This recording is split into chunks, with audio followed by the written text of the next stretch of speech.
D'abord, cette visite à la nouvelle chaufferie à bois de Planoise à Besançon. Elle fonctionne depuis un an pile, mais rodage oblige, elle n'est inaugurée que maintenant. La nouvelle chaufferie qui vient compléter l'installation existante accueillait le grand public aujourd'hui. Stéphanie Bourgeot avec Jean-Marie Bavrel. Le samedi, il y a ceux qui vont au cinéma et ceux qui préfèrent venir voir de quel bois on se chauffe à Planoise. Un petit tour sous les grandes orgues de métal, rien de tel pour se faire tuyauter sur la transition énergétique. J'ai vu des flammes, des grandes flammes là. Qui dévorent chaque heure 10 à 12 mètres cubes de bois, dont un tiers de cimes de résineux acheminé en circuit court. C'est la première originalité et ce n'est pas la seule. Tout ici a été pensé pour laisser une empreinte minimum sur l'environnement. Les fumées sont recyclées, les émissions de dioxyde d'azote limitées, les rejets de particules neutralisés. Les gens ne le savent pas, mais lorsqu'ils brûlent dans leur foyer ouvert, par exemple, du bois, ils pensent être écologique, en fait, ils polluent. Et en particulier, ils font beaucoup de dioxine.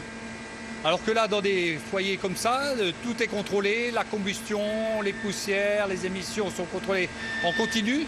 Le rendement est meilleur, donc au niveau pollution, on pollue beaucoup moins que des petites chaudières individuelles. Même les cendres ont leur utilité qui seront épandues sur les terres agricoles. Compact, éco-responsable, fonctionnel, le prototype s'est nourri de l'expérience locale. Première ville à pouvoir s'enorgueillir d'une chaudière à bois en 2006, Besançon reste pionnière en 2016. Aujourd'hui, quand vous voyez la géopolitique et la tension qu'il peut y avoir sur l'alimentation en matière de fourniture d'énergie, eh bien, il faut non seulement penser les coûts, mais il faut aussi penser la capacité qu'on a à rester autonome.